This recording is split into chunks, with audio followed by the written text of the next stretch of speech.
ഒരു മാസം കൂടെ കഴിഞ്ഞാൽ നമ്മുടെ കേരളം ആര് ഭരിക്കും എന്നുള്ളത് നമുക്കറിയാം അല്ലേ? ഇലക്ഷനാണ്. വോട്ടവകാശം എന്ന് പറയുന്നത് ഓരോ വ്യക്തിയുടെയും വിലയേറിയ ഒരു അവകാശമാണ്. ആരധികാരത്തിലിരിക്കണമെന്ന് ഓരോ പൗരനും തീരുമാനിക്കുന്ന നിമിഷമാണ് ഇലക്ഷൻ അല്ലേ? അപ്പോൾ എൻ്റെ ഒരു അഭിപ്രായത്തിൽ ഇപ്പോൾ നമ്മുടെ കേരളത്തിലെ സ്ഥിതിഗതികൾ വെച്ച് നോക്കാനാണെന്നുണ്ടെങ്കിൽ കഴിഞ്ഞ 10 വർഷമായി പിണറായി സർക്കാർ ഭരിക്കുന്നത് കൊണ്ട് തന്നെ സത്യസന്ധമായിട്ട് പറഞ്ഞാൽ സമാധാനമുണ്ട് കേരളത്തിൽ. അപ്പോൾ നിങ്ങൾ ചോദിക്കും, കേരളത്തിൽ സമാധാനം ഉണ്ടെന്ന് പറയുന്നത് എന്തർത്ഥത്തിലാണ്? ഇത് ഞാൻ ഒരു പാർട്ടിയെയും വില കുറച്ച് കാണുകയോ ഒരു പാർട്ടിയെയും കുറ്റപ്പെടുത്തുകയോ മറ്റേതെങ്കിലും ഒരു പാർട്ടിയെ വലുതാക്കാനോ ശ്രമിക്കുകയല്ല. ഒരു പൗരൻ എന്ന നിലയിൽ എൻ്റെ അഭിപ്രായം, വ്യക്തിപരമായ എൻ്റെ അഭിപ്രായമാണ് ഞാൻ പറയുന്നത്. അതായത് കഴിഞ്ഞ 10 വർഷമായിട്ട് കേരളത്തിൽ പൊതുവേ സമാധാനപരമായൊരു അന്തരീക്ഷമാണ്. അതെന്തുകൊണ്ടാണെന്ന് ചോദിച്ചു കഴിഞ്ഞാൽ 100-ൽ 70% പ്രശ്നങ്ങളും ഉണ്ടാക്കുന്നത് കമ്മ്യൂണിസ്റ്റുകാരാണ്. അത് ജനങ്ങൾക്കെതിരെ അല്ല കേട്ടോ. ഒരിക്കലും ഞാൻ ജനങ്ങൾക്കെതിരെയാണെന്ന് പറയത്തില്ല. ഒരിക്കലും കമ്മ്യൂണിസ്റ്റ് പാർട്ടി ജനങ്ങളുടെ കൂടെ തന്നെ നിൽക്കുന്ന ഒരു പാർട്ടിയാണ്. പ്രത്യേകിച്ച് സാധാരണക്കാർക്ക് വേണ്ടി നിൽക്കുന്ന ഒരു പാർട്ടിയാണ്. ഞാൻ പറയുന്നത്, കോൺഗ്രസ് ഭരണത്തിൽ കയറിക്കഴിഞ്ഞാൽ പിന്നെ ഇവിടെ ഈ സമരവും ബഹളവും കോൺഗ്രസിനെതിരെയുള്ള പ്രശ്നങ്ങളും കൊടിപിടുത്തവും ഒരു രക്ഷയും കാണത്തില്ല. റോഡ് ബ്ലോക്കിങ്, കളക്ടറേറ്റ് ഉപരോധം, സെക്രട്ടേറിയറ്റ് ഉപരോധം, പിന്നെ അങ്ങോട്ട് പ്രശ്നങ്ങളായിരിക്കും. 10 വർഷമായിട്ട് പിണറായി വിജയൻ ഭരിക്കുന്നത് കൊണ്ട് എന്തായാലും അത്തരം പ്രവണതകൾ കുറവാണ്. കാരണം ഈ കമ്മ്യൂണിസ്റ്റ് പാർട്ടി ഭരിക്കുമ്പോൾ കോൺഗ്രസ് പാർട്ടിക്ക് പേടിയാണ്, ഉള്ള കാര്യം പറയാം. പലതിനെയും ചോദ്യം ചെയ്യാനും പേടിയാണ്. പല കാര്യങ്ങൾക്കും റോഡിലിറങ്ങാൻ, ഒന്നാമത്തെ കാര്യം എന്ന് പറഞ്ഞാൽ വെയിൽ കൊണ്ടു കഴിഞ്ഞാൽ പൊള്ളും. അപ്പോൾ അതൊന്നും ശീലമില്ല. അപ്പം ഞാൻ പറഞ്ഞു വരുന്നതെന്ന് പറഞ്ഞാൽ, സമാധാനം കിട്ടി അല്ലെങ്കിൽ ജനങ്ങൾക്ക്, അല്ലെങ്കിൽ കേരളത്തിൽ സമാധാനപരമായ അന്തരീക്ഷമാണ് എന്ന് പറയുന്നതിൻ്റെ മെയിൻ കാരണം സാധാരണ 70% പ്രശ്നങ്ങൾ ഈ പറയുന്ന ഭരിക്കുന്ന പാർട്ടി ഏതാണോ ആ പാർട്ടിക്കെതിരെ കൊടി പിടിക്കുന്നത് കമ്മ്യൂണിസ്റ്റ് പാർട്ടി തന്നെയാണ് പ്രതിപക്ഷത്തിരിക്കുമ്പോൾ. ഇത്തവണ 10 വർഷമായിട്ട് അവർ ഭരണപക്ഷത്തായതുകൊണ്ട് അത്തരം കൊടിപിടുത്തവും സമരവും കാര്യങ്ങളൊന്നും ഇല്ലാത്തത് കൊണ്ട് തന്നെ സമാധാനപരമായൊരു അന്തരീക്ഷമാണ് നമ്മൾ കഴിഞ്ഞ 10 വർഷമായിട്ട് അനുഭവിച്ചുകൊണ്ടിരിക്കുന്നത്. പിന്നെ വ്യക്തിപരമായി നോക്കിയാൽ സമൂഹത്തിൽ നടക്കുന്ന കൊല, കൊള്ള, കവർച്ച, ഇങ്ങനെയുള്ള സംഭവങ്ങൾ എനിക്ക് തോന്നുന്നു 10 വർഷമായിട്ട് ഇത്തിരി കൂടിയിട്ടുണ്ടോ എന്നൊരു സംശയമുണ്ട്. അതും ഞാൻ ഒരിക്കലും കമ്മ്യൂണിസ്റ്റ് പാർട്ടിയെ കുറ്റം പറയുന്നതല്ല, അങ്ങനെ എനിക്ക് തോന്നിയത് കൊണ്ടാണ് ഞാൻ പറയുന്നത്. കാരണം ഇപ്പോൾ എവിടെ നോക്കിയാലും ഈ കൊല്ലും കൊലയും ഒക്കെ. അതിന് കാരണമുണ്ട്. കാരണം പ്രതികൾ പലരും ഒരു കൊലപാതകം ചെയ്ത് അകത്ത് പോയാലും 1 വർഷം തികയുന്നതിന് മുമ്പേ പരോൾ ലഭിച്ച് പുറത്തേക്ക് വരുന്ന ഒരു അവസ്ഥയാണ്. നമ്മൾ കഴിഞ്ഞ ദിവസം കണ്ടാണ് അലുവ ആദിൽ എന്ന് പറയുന്ന ഒരാളെ വെട്ടിക്കൊന്നത് നമ്മൾ കണ്ടതാണ്. ഈ അലുവ ആദിൽ എന്ന് പറഞ്ഞാൽ ഒരു കൊടികെട്ടിയ ക്രിമിനലാണല്ലേ. അപ്പം അദ്ദേഹം ജിം സന്തോഷം എന്ന് പറയുന്ന ഒരു വ്യക്തിയെ വധിച്ചിട്ട് അകത്ത് പോയി 10 മാസമായപ്പോൾ തിരിച്ച് പുറത്തിറങ്ങി വരണമെന്നുണ്ടെങ്കിൽ അത് പുള്ളിക്ക് സ്വാധീനമുള്ളത് കൊണ്ടോ അല്ലെങ്കിൽ ഈ പറയുന്ന രീതിയിൽ ഏതെങ്കിലും രാഷ്ട്രീയ പാർട്ടിയുടെ ഇടപെടലോ ഒക്കെ തന്നെ ആയിരിക്കാം. അപ്പം ഞാൻ പറഞ്ഞു വരുന്നത് വെച്ച് കഴിഞ്ഞാൽ, ഇത്തരം ഒറ്റപ്പെട്ട ഈ പറയുന്ന പോലെ സമൂഹത്തിൽ നടക്കുന്ന കൊലയും കൊള്ളയും കവർച്ചയും പീഡനവും ഒക്കെ ഒഴിച്ചാൽ എനിക്ക് തോന്നുന്നത് ഈ 10 വർഷം നമുക്ക് റോഡ് ബ്ലോക്ക് ചെയ്തുള്ള സമരങ്ങളോ മറ്റുള്ള സ്ട്രൈക്കുകളോ ഈ പറയുന്ന തരത്തിലുള്ള ഉപരോധമോ കാര്യങ്ങളോ ഒന്നും അധികം ഒന്നും കാണാൻ നമുക്ക് സാധിച്ചില്ല. കാരണം എന്ന് പറഞ്ഞാൽ അതുണ്ടാക്കുന്നവർ തന്നെയാണ് ഭരണപക്ഷത്തിരിക്കുന്നത്. ഇത് ഞാൻ നേരത്തെ പറഞ്ഞ പോലെ എന്നെ തെരുവിളിക്കണ്ട. കാരണം ഇത് എൻ്റെ ഒരു പൗരൻ എന്ന നിലയിൽ ഞാൻ പറയണ്ടേ. എനിക്ക് തോന്നിയ കാര്യങ്ങളാണ്. തെറ്റാണെങ്കിൽ തിരുത്തി തരിക. തെറ്റാണെങ്കിൽ നിങ്ങൾക്ക് കമൻറ്റ് ബോക്സിൽ നിങ്ങൾക്ക് തിരുത്തി തരാം. ഞാൻ ഒരു വ്യക്തിപരമായിട്ട് എനിക്ക് പറയാനുള്ള അവകാശം ഇവിടെ ഉണ്ടല്ലോ നമ്മുടെ നാട്ടിൽ. അതുകൊണ്ട് പറയുന്നതാണ്. ഇത് ഞാൻ പറയുന്നത് വാസ്തവമാണെങ്കിൽ നിങ്ങൾ അംഗീകരിക്കും. പിന്നെ കമ്മ്യൂണിസ്റ്റ് പാർട്ടി തന്നെ ഇനി ഒരു തവണ കൂടെ വരണം. ഒരു തവണയല്ല, ഈ വരുന്ന 5 വർഷം കമ്മ്യൂണിസ്റ്റ് പാർട്ടി തന്നെ ഭരിക്കണമെന്ന് തന്നെയാണ് എൻ്റെ അഭിപ്രായം. അതിന് കാരണമുണ്ട്. കമ്മ്യൂണിസ്റ്റ് പാർട്ടിയുടെ പ്രത്യേകത എന്ന് പറഞ്ഞാൽ, പിണറായി വിജയൻ എന്ന് പറയുന്ന മുഖ്യമന്ത്രി സ്ഥാനത്തിരിക്കുന്ന അദ്ദേഹം പറഞ്ഞാൽ അത് കേൾക്കാൻ ഈ പറയുന്ന മറ്റ് സഖാക്കളും മറ്റ് മന്ത്രിമാരും അല്ലെങ്കിൽ മറ്റുള്ള അണികളെല്ലാവരും അത് അംഗീകരിക്കും, അത് കേൾക്കും അദ്ദേഹം പറഞ്ഞാൽ. നമ്മൾ കഴിഞ്ഞ ദിവസം കണ്ടതാണ്, അദ്ദേഹം വീട്ടിൽ പോയി ചോദിച്ചാൽ മതി എന്ന് പറയുന്നൊരു ചോദ്യം ഒരാൾ, അതും ഒരു സഖാവാണ് ചോദിച്ചത്. ആ ചോദ്യം പോലും കമ്മ്യൂണിസ്റ്റ് പാർട്ടിക്ക് അനുകൂലമായൊരു ചോദ്യമാണ് അദ്ദേഹം ചോദിക്കാനായിട്ട് വന്നത്. പക്ഷേ ആ ചോദ്യത്തിന് പൊതുയോഗമായതുകൊണ്ട് അവിടെ ചോദ്യത്തിനുള്ള എന്താ പറയുക ഒരു ഓപ്ഷൻ ഇല്ല. എന്നതുകൊണ്ട് തന്നെ അദ്ദേഹം പറഞ്ഞത് വീട്ടിൽ പോയി ചോദിച്ചാൽ മതി, എന്ത് ചോദ്യമാണ് എന്ന് പോലും പുള്ളി കേൾക്കാൻ തയ്യാറായില്ല. ഉടനെ വീട്ടിൽ പോയി ചോദിച്ചാൽ മതി എന്ന് പറഞ്ഞു. അപ്പോൾ സ്വന്തം അണികളെപ്പോലും നിലക്ക് നിർത്താനുള്ള കഴിവുള്ള ഒരു മുഖ്യമന്ത്രിയാണ് ഈ പിണറായി വിജയൻ. മനസ്സിലായോ? അല്ലാന്നുണ്ടെങ്കിൽ കമ്മ്യൂണിസ്റ്റ് പാർട്ടിയുടെ ഒരു പോളിസി എന്ന് പറയുന്നത് അതാണ്. എത്ര വലിയ നേതാവാണെന്ന് പറഞ്ഞാലും അച്ചടക്കം പാലിക്കുക എന്നുള്ളൊരു എന്താ പറയുക ഒരു നടപടി എന്താ പറയുക അല്ലെങ്കിൽ അങ്ങനെ ഒരു നിയമം അത് കമ്മ്യൂണിസ്റ്റ് പാർട്ടിയിലുണ്ട്. കോൺഗ്രസ് പാർട്ടിയെ സംബന്ധിച്ച് അതില്ല. ഉള്ള കാര്യം പറയാമല്ലോ. നമ്മൾ കമ്മ്യൂണിസ്റ്റ് പാർട്ടിയുടെ കുറ്റങ്ങളോ അല്ലെങ്കിൽ കുറവുകളോ അല്ലെങ്കിൽ അവരുടെ മേന്മ പറയുന്നത് പോലെ തന്നെ കോൺഗ്രസിൻ്റെയും ചില കാര്യങ്ങൾ നമുക്കറിയാലോ. BJP എന്ന് പറയുന്ന പാർട്ടിയെ എനിക്ക് വളരെ ഇഷ്ടമാണ്. BJP വന്നു കഴിഞ്ഞാൽ നമ്മുടെ കേന്ദ്രത്തിൽ നിന്നുള്ള ഒരുപാട് സഹായങ്ങൾ നമ്മുടെ കേരളത്തിൽ വരും. കാരണം എന്ന് പറഞ്ഞാൽ കേന്ദ്രം മൊത്തം ഈ പറയുന്ന BJP ഭരിക്കുന്നതിനെ അത്രയും തുല്യമാണ് കേരളം മാത്രം BJP ഭരിച്ചാൽ. കാരണം കേരളം BJP പിടിച്ചു കഴിഞ്ഞാൽ കേന്ദ്രം മൊത്തം പിടിച്ചതിന് തുല്യമാണ്. കാര്യം എന്നറിയോ, ഇപ്പോൾ ഓൾറെഡി അവർ ഭരിച്ചുകൊണ്ടിരിക്കുകയാണ്. കാരണം എന്ന് പറഞ്ഞാൽ കേരളം എല്ലാവരും ഉറ്റുനോക്കുന്ന BJP പോലത്തെ ഒരു പാർട്ടിക്ക് ഒരിക്കലും കിട്ടില്ല എന്നറിയാവുന്ന ഒരു സംസ്ഥാനമാണ് കേരളം.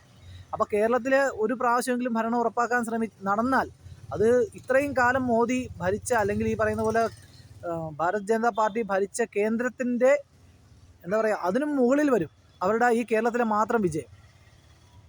അപ്പോൾ അതുകൊണ്ട് ഭാരത് ജനതാ പാർട്ടി എനിക്കിഷ്ടമാണ്. നമ്മൾക്ക് ഇപ്പോൾ ഈ BJP ഭരിച്ചു കഴിഞ്ഞാൽ കേന്ദ്രത്തിൽ നിന്നുള്ള ഒരുപാട് സഹായം നമ്മുടെ കേരളത്തിന് വരും. പക്ഷേ അതൊരിക്കലും എനിക്ക് തോന്നുന്നില്ല കേരളത്തിൽ നടക്കുമെന്ന്. അതിന് കാരണങ്ങൾ ഒരുപാടുണ്ട്, നമുക്ക് എല്ലാവർക്കും അറിയാം. ഈ പറയുന്നത് പോലെ അതിന് ഒരുപാട് കാരണങ്ങളുണ്ട്. അത് എടുത്ത് ഞാൻ പറയുന്നില്ല, എടുത്ത് പറഞ്ഞാൽ പല വിഷയങ്ങളിലേക്ക് ഞാൻ കടക്കേണ്ടതായിട്ട് വരും. ഇപ്പം ഞാൻ പറഞ്ഞു വരുന്നതെന്ന് വെച്ചാൽ നമ്മുടെ വിഷയം അതല്ല. നമ്മുടെ വിഷയം എന്ന് പറഞ്ഞാൽ UDF കഴിവതും പ്രതിപക്ഷത്തിരിക്കുന്നത് തന്നെയായിരിക്കും നല്ലത്. കാരണം ഒരു നാഥനില്ല കളരിയാണ് UDFിലുള്ളത്. അത് പണ്ട് മുതലേ അങ്ങനെ ഒരു നാഥനില്ല കളരി. എല്ലാവരും അധികാരമോഹികളാണ്.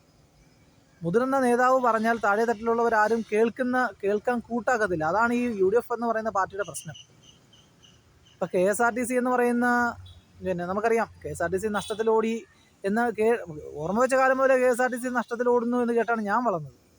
അപ്പോൾ ആ KSRTC എന്ന് പറയുന്നത് ഈ നഷ്ടത്തിലോടുന്ന പ്രസ്ഥാനത്തെ ഇനിയും ടിക്കറ്റ് പോലും ഇല്ലാതെ ആളുകൾക്ക് സഞ്ചരിക്കാനുള്ള ഒരു അവസ്ഥയിലേക്ക് എത്തിക്കുമെന്നാണ് UDF വാഗ്ദാനം തന്നിരിക്കുന്നത്.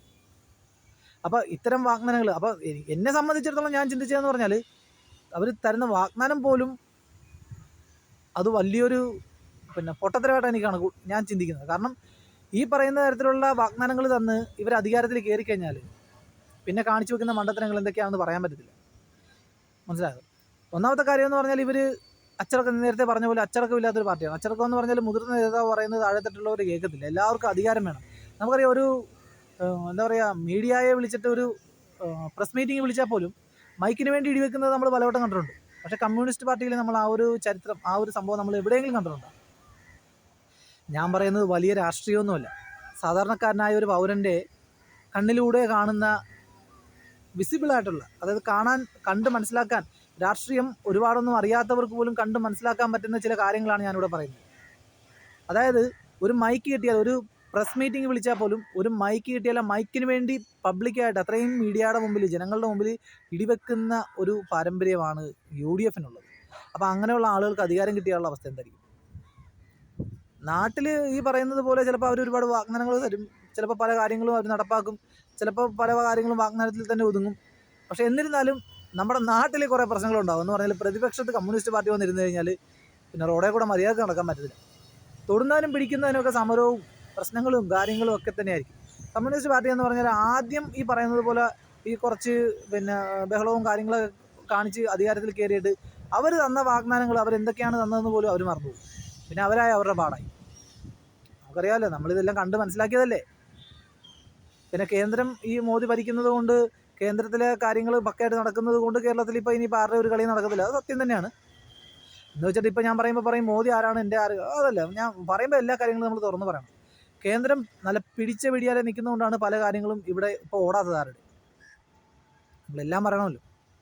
ഇപ്പോൾ തന്നെ നമ്മുടെ വികസനങ്ങൾ നമുക്കറിയാം. ഇപ്പോൾ ഹൈവേ, ഇപ്പോൾ ഈ പറയുന്നത് പോലെ ആലപ്പുഴയിൽ ബൈപ്പാസൊക്കെ 42 കൊല്ലത്തോളം പെൻഡിങ് കിടന്ന ബൈപ്പാസ്, പിന്നെ റോഡുകൾ കേന്ദ്രം ഫണ്ട് അനുവദിച്ച് നല്ല ഭംഗിയായിട്ട് ഇപ്പോൾ നല്ല ശരിക്ക്, പിന്നെ അതുപോലെ GST എന്ന നിലയിൽ ഇപ്പോൾ ജനങ്ങളുടെ കയ്യിൽ നിന്ന് കൃത്യമായിട്ട് നികുതി മേടിക്കുന്നുണ്ട്. അത് വേറെ.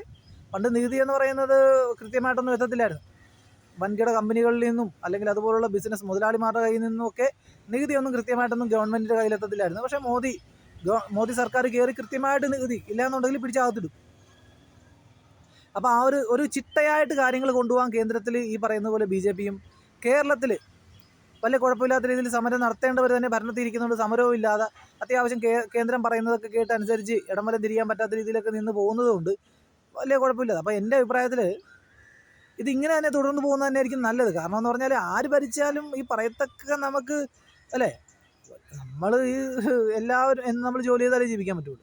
അപ്പോൾ ആര് ഭരിച്ചാലും നമ്മൾക്ക് ഇതൊക്കെ തന്നെ കിട്ടുള്ളൂ. അപ്പോൾ അതിനകത്ത് നമ്മൾ ഈ അധികാരമോഹികൾ പരസ്പരം തമ്മിലിടിക്കുന്നവർക്ക് കൊടുക്കുന്നതിനേക്കാൾ നല്ലത് ചിട്ടയായിട്ട് മുന്നോട്ട് പോകുന്നവർക്ക് കൊടുത്തു കഴിഞ്ഞാലുള്ള നേട്ടമാണ് ഞാൻ പറഞ്ഞത്. അങ്ങനെ കൊടുക്കുന്നത് കൊണ്ടുള്ള നേട്ടം എന്ന് പറഞ്ഞാൽ നമുക്ക് റോഡ് ബ്ലോക്ക് ഉണ്ടാകത്തില്ല, കളക്ടറേറ്റിൻ്റെ മുമ്പിൽ എന്തെങ്കിലും ആവശ്യത്തിന് ചെന്ന് കഴിഞ്ഞാൽ അവിടെ സമരം ഉണ്ടാകത്തില്ല, സെക്രട്ടേറിയറ്റിൻ്റെ മുമ്പിൽ അടിയും പിടിയും കാര്യങ്ങളൊന്നും ഉണ്ടാകത്തില്ല, അല്ലേ. പിന്നെ ഇടക്കിടക്ക് ജനസമ്പർക്ക പരിപാടിയെന്നും പറഞ്ഞ ആളുകളുടെ കയ്യിൽ നിന്ന് കുറേ അപേക്ഷകളൊക്കെ മേടിച്ച് വെച്ച് ശേഷം കുറച്ച് നാൾ വരുമ്പോൾ അത് കാണാതെ പോയി എന്നുള്ള ഒരു കള്ളത്തരങ്ങൾ കേൾക്കേണ്ടി വരില്ല. അപ്പോൾ ഇങ്ങനെയുള്ള കുറേ കാര്യങ്ങൾ നമ്മളൊരു രാഷ്ട്രീയം അറിയുന്നവർക്കല്ല, ഞാൻ ഈ രാഷ്ട്രീയം അറിയുന്നവർക്ക് വേണ്ടിയുള്ളൊരു വീഡിയോ അല്ല, ഞാൻ എൻ്റെ വ്യക്തിപരമായ ഒരു കാര്യമാണ് ഈ പറഞ്ഞത്. ഇത് പറഞ്ഞതെന്ന് പറഞ്ഞാൽ രാഷ്ട്രീയം അറിയാത്ത ഒരു സാധാരണക്കാരനായ പൗരൻ എന്ന നിലയിൽ, നമ്മുടെ നാട്ടിൽ ജീവിച്ചു പോകുന്ന ഒരാളെന്ന നിലയിൽ എൻ്റെ കണ്ണിൽ തോന്നിയ ചില നല്ല കാര്യങ്ങളും ചില മോശം വശങ്ങളുമാണ് ഞാൻ പറഞ്ഞത്. അപ്പോൾ എൻ്റെ അഭിപ്രായത്തിലെന്ന് പറഞ്ഞാൽ ഇപ്പോൾ പോകുന്ന പോലെയൊക്കെ തന്നെ അങ്ങ് പോവുക എന്നുള്ളതാണ്. പിണറായി വിജയൻ തന്നെ ഭരിക്കട്ടെ. പിണറായി വിജയൻ ഭരിച്ചിട്ട് ഇപ്പോൾ നമുക്ക് വലിയ പ്രശ്നങ്ങളൊന്നും ഇല്ലല്ലോ, അതുപോലെയൊക്കെ തന്നെ അങ്ങ് പോകട്ടെ. കേന്ദ്രം മോദിയും ഭരിക്കട്ടെ. ഇനിയിപ്പോൾ UDF ഒരു സീറ്റ് കൊടുത്തിട്ട് UDF വന്ന് വെച്ച് ഇവിടെ ഒന്നും മലമറിക്കുമെന്ന് എനിക്ക് തോന്നുന്നില്ല. നമ്മുടെ ഫണ്ടല്ലേ, നമ്മുടെ പൈസയൊക്കെ തന്നെയല്ലേ ഈ കൊടുത്തിട്ട് ഇവരൊക്കെ ചെയ്യുന്നതല്ല. അത് ഇവരുടെയും പോക്കറ്റിൽ നിന്നൊന്നും എടുത്ത് ചെയ്യുമെന്നൊന്നും ആരും പറയുന്നില്ല. അത് അവരെ കൊണ്ട് ചെയ്യാനും പറ്റത്തില്ല, ഒരിക്കലും ഇല്ല. അപ്പോൾ ഇപ്പോൾ എന്തായാലും നമ്മുടെ പൈസ ആരെങ്കിലുമൊക്കെ എടുത്ത് ചിലവാക്കണം. അപ്പോൾ ഇതിപ്പോൾ പോകുന്ന പോലെയൊക്കെ തന്നെ പോട്ടെ എന്നുള്ളതാണ് എൻ്റെ ഒരു അഭിപ്രായം. നമുക്ക് റോഡിൽ ഇറങ്ങി നടക്കാം, വാഹനങ്ങളും ഈ പറയുന്ന പോലെ ഒന്നും ബ്ലോക്ക് ആകാതെ നാട്ടിൽ. പിന്നെ അവിടെ ഇവിടെയായിട്ടൊക്കെ കുറേ ഗുണ്ടകൾ തമ്മിൽ തല്ലിച്ചാകുകയും ഈ പറയുന്ന പോലെ കൊള്ളയും കൊലയും കവർച്ചയും കാര്യങ്ങളൊക്കെ ഇടയ്ക്ക് കേൾക്കേണ്ടതായിട്ട് വരും. പിന്നെ പോലീസിന് പുല്ലുവില, അത് വേറെ. അതിപ്പോൾ 10 വർഷമായിട്ട് പോലീസിന് പുല്ലുവിലയാണ്. ഞാൻ പറഞ്ഞതിൽ എന്തെങ്കിലും തെറ്റുണ്ടെങ്കിൽ നിങ്ങൾ എന്നോട് ക്ഷമിക്കണം കേട്ടോ. കാര്യം എന്നറിയോ, ഇതൊക്കെ നമ്മൾ നേർക്ക് നേരെ നമ്മൾ കണ്ട് മനസ്സിലാക്കുന്ന ഒരു കാര്യമാണ്, അല്ലാതെ വലിയ വിദഗ്ധനൊന്നുമല്ല ഞാൻ. ഇപ്പോൾ പോലീസുകാർക്കൊക്കെ കഴിഞ്ഞ 10 വർഷമായിട്ട് പുല്ലുവിലയാണ്. പോലീസിനൊക്കെ ഇപ്പോൾ ഒരു കാര്യത്തിലും വ്യക്തമായ ഒരു ആക്ഷൻ എടുക്കാനോ അല്ലെങ്കിൽ കൃത്യമായ ഒരു പ്രതിയിലേക്ക് എത്തിച്ചേരാനോ അല്ലെങ്കിൽ ഒരു പ്രതിയെ പിടിച്ചകത്തിടാനോ ഒന്നും പറ്റില്ല. അപ്പോൾ ആ ഒരു അവസ്ഥയിലേക്ക് പോലീസും എന്താ പറയുക, അവരും കൈയും കെട്ടി നിൽക്കേണ്ട അവസ്ഥയാണ് ഈ 10 വർഷമായിട്ട് വരുന്നത്. അതുകൊണ്ടാണ് നാട്ടിൽ ഇത്രയും ക്രൈമും കാര്യങ്ങളൊക്കെ കൂടുന്നത്. ഒരു കുറ്റകൃത്യം ചെയ്യുന്നവൻ സ്റ്റേഷനിൽ എത്തുന്നതിന് മുമ്പേ അവന് വേണ്ടി വിളി വരുന്ന ഒരു സാഹചര്യം ഇപ്പോൾ ഉണ്ടെന്നുള്ളത് സത്യമാണ്. UDF ഭരിക്കുമ്പോൾ ഈ പറയുന്ന പോലെ അത്രയും പ്രശ്നങ്ങൾ കാരണം പോലീസുകാർക്ക് കുറച്ചുകൂടെ ഒരു പവർ ഉണ്ടായിരുന്നു. പക്ഷേ അതിപ്പോൾ നോക്കിയിട്ട് കാര്യമുണ്ടോ? കാരണം അവർ അധികാരം ഇപ്പം നമ്മൾക്കറിയാമല്ലോ, ഇപ്പോൾ UDF ആണ് അധികാരത്തിൽ കയറുന്നതെങ്കിൽ അവിടെ ആരാ ഉള്ളത്? ഇപ്പോൾ ഒരു മുഖ്യമന്ത്രി സ്ഥാനം അലങ്കരിക്കാനായിട്ട് എനിക്ക് തോന്നുന്നില്ല അവിടെ ഉള്ളത്. സുധാകരൻ ഉണ്ടായിരുന്നത് അറിയാലോ, അദ്ദേഹം ഇപ്പോൾ പുറത്തോട്ടൊക്കെ അദ്ദേഹം വെളിയിൽ വന്നു, അദ്ദേഹത്തിന് മതിയായി.